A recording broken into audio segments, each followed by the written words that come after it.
A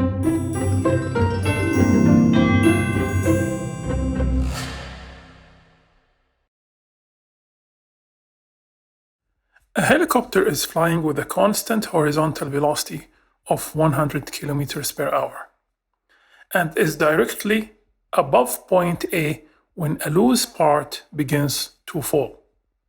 The part lands 6.5 seconds later at point B on an inclined surface. Determine the distance d between points A and B.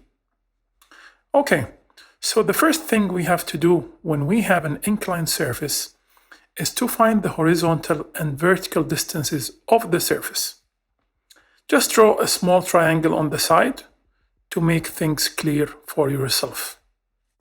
So you can see here that the distance from A to B is d sine 10 vertically and d cosine 10 horizontally.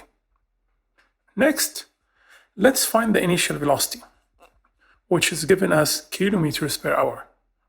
So we need to divide it first by 3.6 to make the conversion to meters per second. And since the loose part falls when the helicopter is flying with the horizontal velocity, the vertical component of the velocity is equal to 0.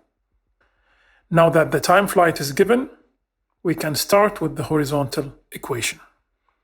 Delta x is d cosine 10, v naught x is known, t is known, so d is directly found to be 330 meters.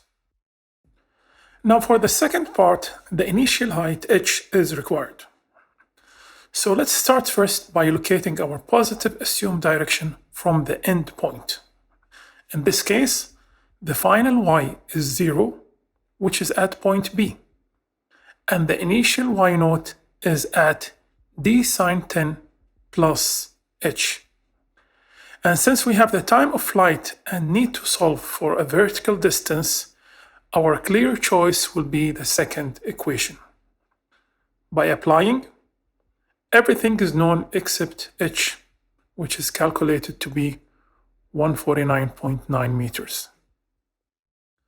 Alternatively, in case you want to take your positive coordinate pointing downward from the initial position, your y naught now becomes 0, and your final y is h plus d sine 10.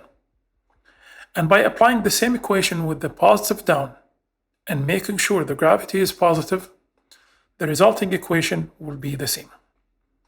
Note that if you multiply this equation by a negative sign, you will get the previous solution. So it doesn't matter where you choose your positive origin from, as long as you know how to use it.